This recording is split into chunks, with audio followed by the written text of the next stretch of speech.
देखिए हम बात करेंगे linear combination of random variable क्या होता है, ठीक है, और उसका मीन वेरिएंस या इसका मीन या उसका वेरिएंस कैसे निकालते हैं, ठीक है। और एक तो एग्जाम्पल इसके डिस्कस करेंगे, यही टॉपिक डिस्कस होगा आज, है ना। देखो जरा ध्यान समझिएगा, अगर मैं मान लूँ कि x जो है ना एक रैंडम वेरिएबल है। अब रैंडम वेरिएबल ये डिस्क्रीट भी हो सकता है और ये कंटिन्यूअस भी हो सकता है, यानी ये चाहे कंटिन्यूअस हो या ये डिस्क्रीट हो, दोनों आप जानते हैं, है ना। तो इसका लीनियर कॉम्बिनेशन अगर हम निकालना चाहें तो देखिए, अगर मैं मान लूँ कि a और b कोई भी दो कांस्टेंट हैं और शर्त यह है कि a is not equal to 0 या b is not equal to 0। कौन इज़ नॉट इक्वल टू 0 हम बता रहे हैं। तो देखो, चाहे आप ax लिख दो, चाहे आप ax प्लस b लिख दो, इस प्रकार का जो कॉम्बिनेशन होता है इसी को हम लीनियर कॉम्बिनेशन कहते हैं। इसी यही कहलाता है आप linear combination of random variable. समझेगा ये थोड़ा बहुत वेक्टर कॉन्सेप्ट में आपने पढ़ा है कि अगर x1 x2 दो वेक्टर्स हैं तो उनके linear combination a1 x1 plus a2 x2 होता था, ठीक है। ये लीनियर कॉम्बिनेशन है। अब मैं एक एग्जाम्पल लूँगा, ठीक है, और मैं उसका मीन निकालूंगा। पहले x का मीन निकालूंगा, फिर मैं ax का मीन निकालूंगा, फिर मैं ax प्लस b का मीन निकालूंगा। नहीं समझे? और एक फॉर्मूला बनाने की कोशिश करेंगे कि इसका मीन या वेरिएंस निकाला कैसे जाता है। ज़रा समझने की कोशिश करिएगा, सावधान। हमने एक एग्जाम्पल लिया कि लेट x जो है ना एक डिस्क्रीट रैंडम वेरिएबल है, तो कंटिन्यूअस बताने के लिए इंटीग्रल करना पड़ेगा हमको, है ना। हमने मान लिया let x be a discrete random variable, ठीक है, और इसका प्रोबेबिलिटी डिस्ट्रीब्यूशन हमने लिख दिया and its probability distribution, probability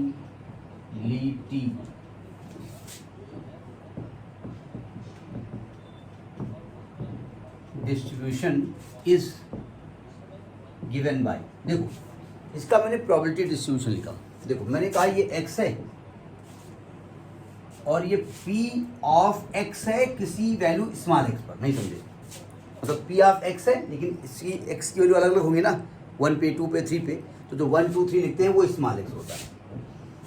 और ये मान लीजिए 1 2 3 4 है, हमने x ले ली 1 2 3 4 और इसकी प्रोबेबिलिटी है 0.1 0.2 0.1 0.2 0.3 एंड 0.4। देखो ये वैल्यू अपने आप नहीं लिखी जा सकती, मतलब ये जरूरी है कि इनका सम 1 होना चाहिए, तभी इसको प्रोबेबिलिटी डिस्ट्रीब्यूशन कहा जाएगा, ठीक है। अब हम इसका मीन निकालना चाहते हैं, mean of x, mean of x निकालना चाहते हैं। मीन को जनरली क्लास 10th स्टैंडर्ड में एक्स बार लिखते थे, यहाँ एक्स बार नहीं लिखते हैं, ई एक्स लिखते हैं, याद है ना, ई एक्स लिखा जाता है या इसको म्यू एक्स लिखा जाएगा।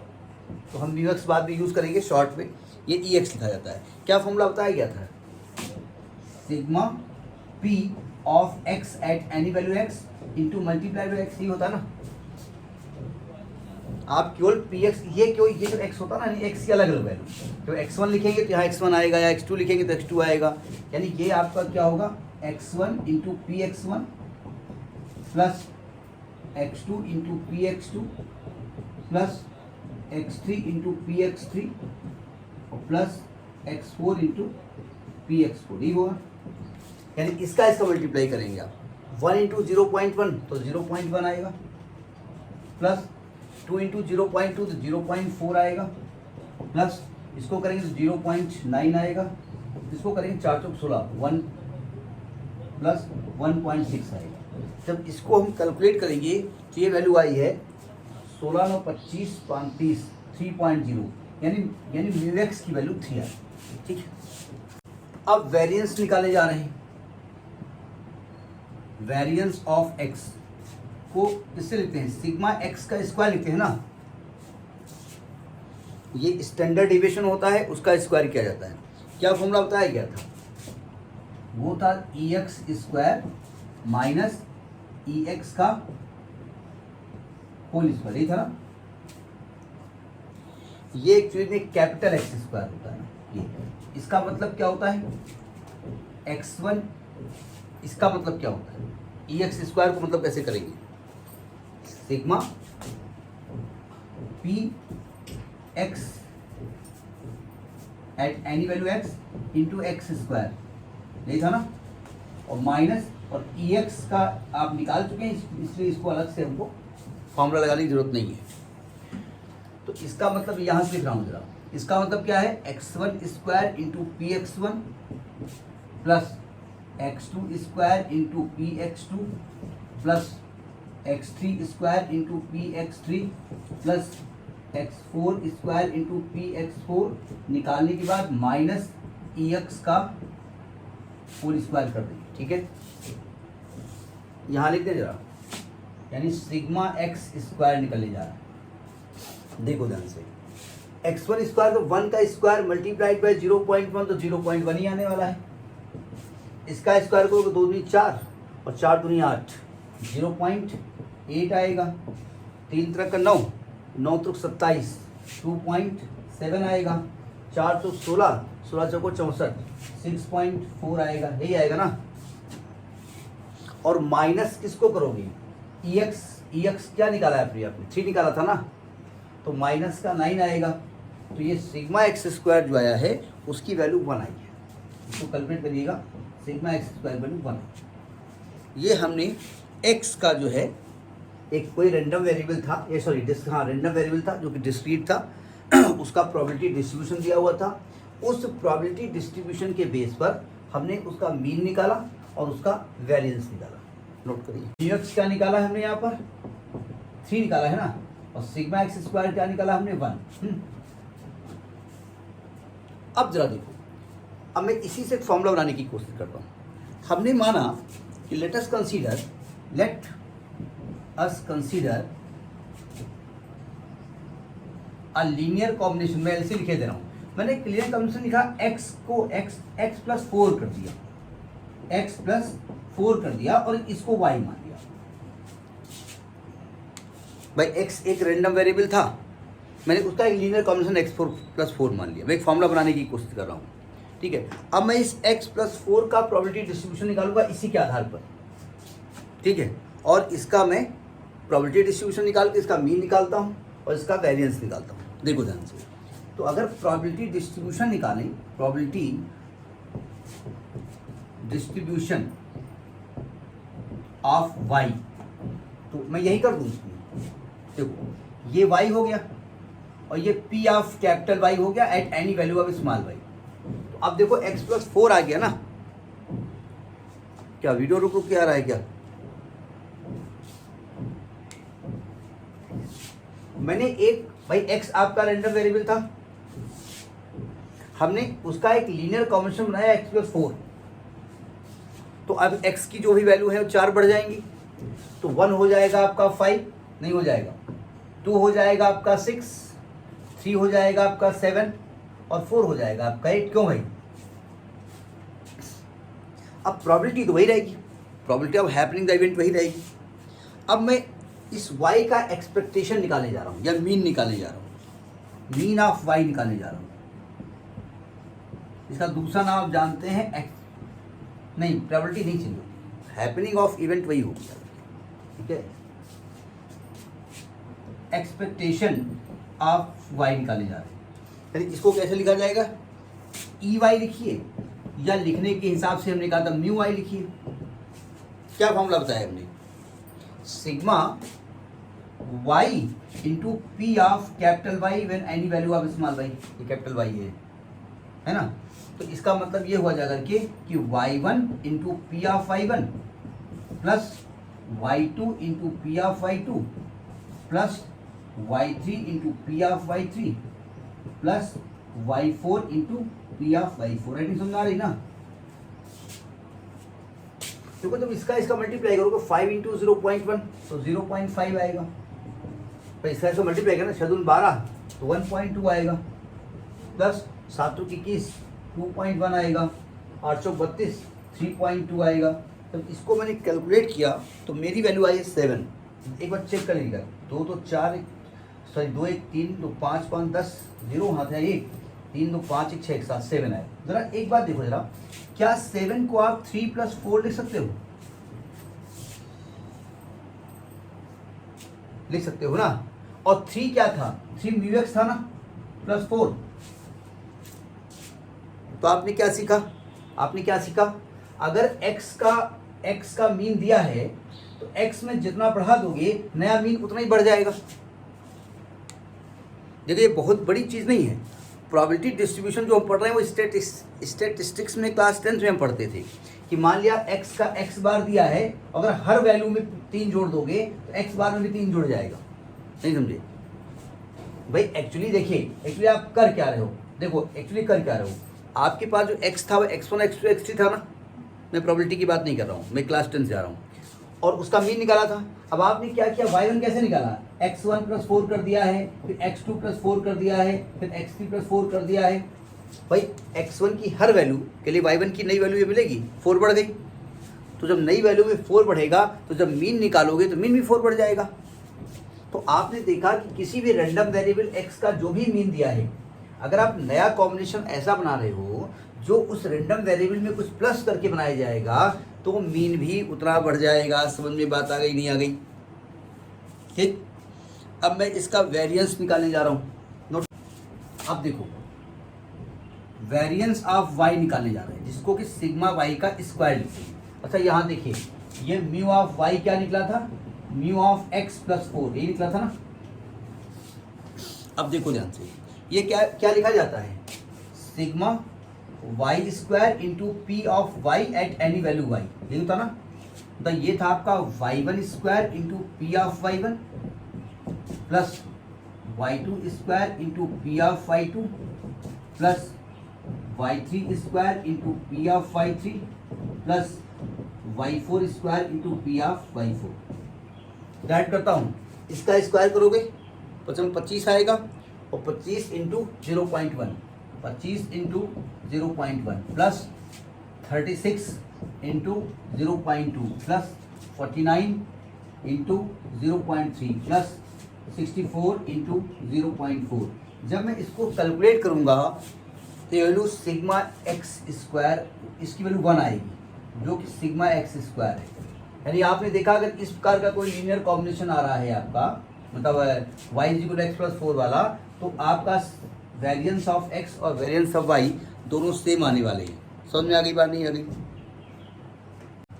यानी आपने यहाँ क्या देखा कि एक्सपेक्टेशन ऑफ y जो होता है वो होता है expectation of ax + x + b। ax नहीं बोल रहा हूँ मैं केवल, ये ध्यान रखिएगा। x का कोफिशिएंट यहाँ 1 है, x + b, जिसको कि आपने x + 4 लिखा है, तो ये हो गया एक्सपेक्टेशन ऑफ x + 4। मतलब लीनियर कॉम्बिनेशन में जो बढ़ा दिया गया है मीन में भी उतना बढ़ जाएगा। क्लास 10th लेवल में हम इसको पढ़ चुके हैं, ठीक है। और दूसरा आपने क्या देखा है कि वेरिएंस ऑफ y जब आपने निकाला, यानी वेरिएंस ऑफ x + 4, ये वेरिएंस ऑफ x आएगा, यानी y का यहाँ पर 4 का कोई रोल नहीं होगा, ठीक है। तो आपने एक जनरलाइज कर दिया एक फार्मूला। क्या जनरलाइज कर दिया कि अगर आप एक लीनियर कॉम्बिनेशन ऐसा बनाते हैं x + b टाइप का, और आपको मीन या एक्सपेक्टेशन ऑफ y निकालना है, तो आप एक्सपेक्टेशन ऑफ x निकाल के b ऐड कर दीजिए, ये आपने जान लिया। और अगर वेरिएंस ऑफ y निकालना है तो ये वेरिएंस ऑफ x के बराबर होगा, यानी यहाँ पर ये जो b है ना वो आपको डिस्टर्ब नहीं करेगा, ठीक है। इसको सिग्मा y² कहते हैं, सिग्मा y² बराबर सिग्मा x²। तो एक बात समझ में तो आ गई। माना लेट द लीनियर कॉम्बिनेशन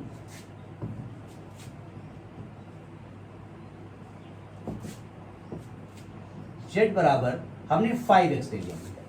अभी क्या कर रहे थे? x का जो कोफिशिएंट था वो 1 था, केवल आप उसमें ऐड किया था 4, एक कांस्टेंट, ठीक है। अब मैंने मल्टीप्लाई कर दिया। तो अब देखना चाहेंगे भाई, अभी हमने शुरुआत में क्या बताया कि कोई भी रैंडम वेरिएबल है तो इस प्रकार का या इस प्रकार का या इस प्रकार का, यही कहलाता है लीनियर कॉम्बिनेशन। तो एक बार मैंने ये बता दिया आपको, एक बार ये बता देंगे, और दोनों को मिला के ये वाला हो जाएगा। तो इस प्रकार से आप समझ जाओगे कि किस प्रकार से मीन निकाला जाता है। देखो मैं 5x कर रहा हूँ, तो प्रोबेबिलिटी डिस्ट्रीब्यूशन z का निकालते हैं। प्रोबेबिलिटी डिस्ट्रीब्यूशन ऑफ z, यहाँ z लिखेंगे, यहाँ probability of capital Z eight any value z। तो अब देखो जो आपकी x की वैल्यू थी वो 1 2 3 4 थी ना, तो उसका 5 गुना कर दोगे तो 5 कम 5, 5 दूनी 10, 5 या 15, 5 चौको 20। प्रॉपर्टी में कोई चेंज नहीं होता है। 0.1, 0.2, 0.3, 0.4। अब पहले आप निकालने जा रहे हैं मीन।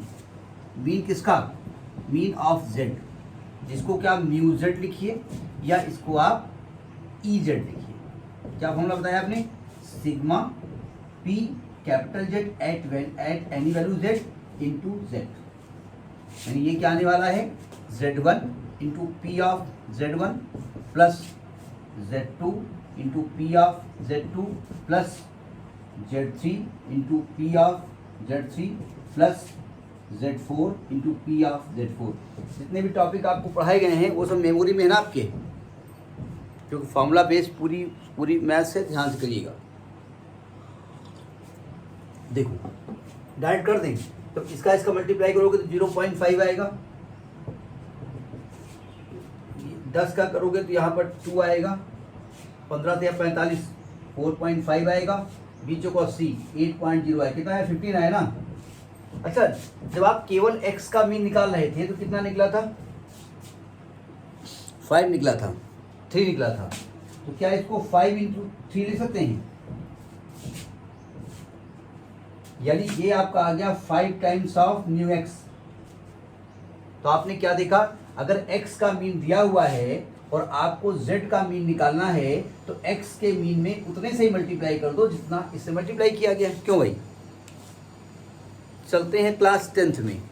10th में बताया गया था कि अगर x1, x2, x3 up to x10 ये बहुत सारी वेरिएबल्स हैं और इनका मीन मान लिया 50 आ गया, अगर आप सब में 3 से मल्टीप्लाई कर दो तो मीन में भी 3 से मल्टीप्लाई हो जाएगा। ठीक है, तो मीन निकाला, समझ में आ गया कि मीन x में जिससे मल्टीप्लाई करोगे वो जो नया मीन बनेगा उसमें उतने से ही मल्टीप्लाई हो जाएगा। ठीक है, वेरिएंस ऑफ जेड, जिसको कि सिग्मा जेड का स्क्वायर लिखते हैं। तो सिग्मा जेड जो होता है ना वो स्टैंडर्ड डेविएशन होता है, वेरिएंस उसका स्क्वायर होता है। क्या फॉर्मूला बताया गया है? फॉर्मूला क्या था? ई of Z square, E of Z square minus E of Z का होल स्क्वायर, यही था ना। यानी ये आएगा sigma P of Z eight any value small Z into Z square minus E Z का होल स्क्वायर, यहां पर होल स्क्वायर है। राइटिंग बड़ी गलती है। इसका मतलब है आपका z1 square into P of z1 plus z2 square into P of z2 plus z3 square into P of z3 plus z4 square into P of z4 और माइनस ई ऑफ z का whole square. थोड़ा कुछ direct करना चाहते हैं। ये sigma z का square निकला, देखो ध्यान से।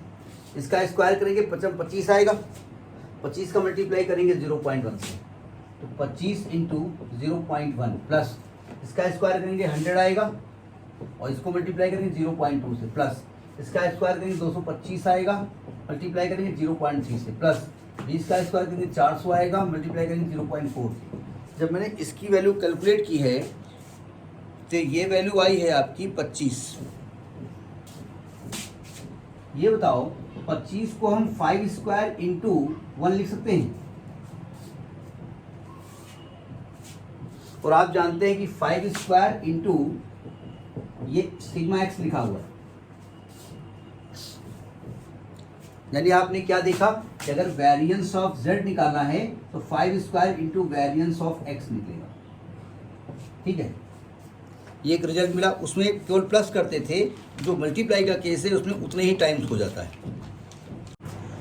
फार्मूला क्या बना आपका कि अगर लीनियर कॉम्बिनेशन z बराबर ax हो, ए से मल्टीप्लाई आप कर रहे हैं, ठीक है, और आपको एक्सपेक्टेशन ऑफ z निकालना हो तो a बाहर लिखा रहेगा और एक्सपेक्टेशन ऑफ x से इसका मल्टीप्लाई हो जाएगा ये।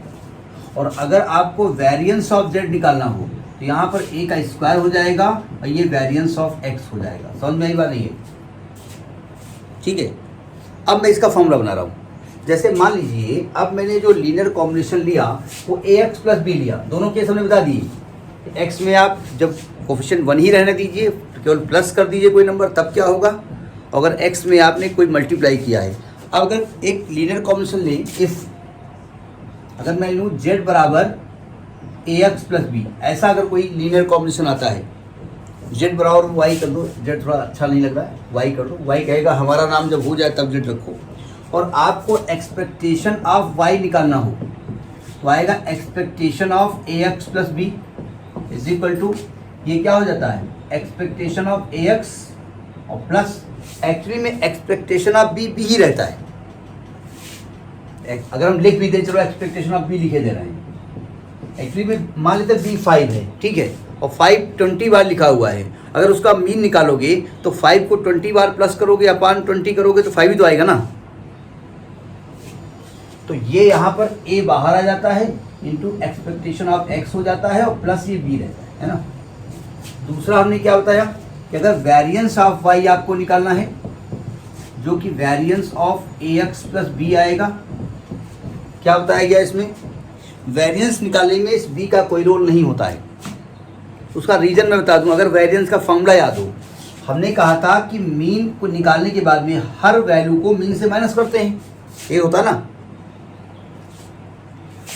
तो अब प्रॉब्लम, जब b आप लिख रहे हो तो b का मीन जो होगा b ही निकलेगा, और हर वैल्यू में b माइनस कर रहे हो तो 0 आ जाएगी ना वैल्यू, यानी इसमें से b यहाँ पर कोई रोल इसका नहीं होगा। तो यहाँ पर केवल आएगा वेरिएंस ऑफ ax, लिखने को लिख दो वेरिएंस ऑफ b, तो वेरिएंस ऑफ ax बताया गया a square into variance of x, और b का वेरिएंस 0 हो जाएगा। कांस्टेंट का वेरिएंस 0 होता है। क्यों 0 होता है समझ आई बात नहीं आई। तो ये हमने आपको बताया कि लीनियर कॉम्बिनेशन अगर कोई होता है तो उसका मीन कैसे निकाला जाता है, और उसका लीनियर कॉम्बिनेशन का वेरिएंस कैसे निकलता है। ठीक है, नोट करिए इसको।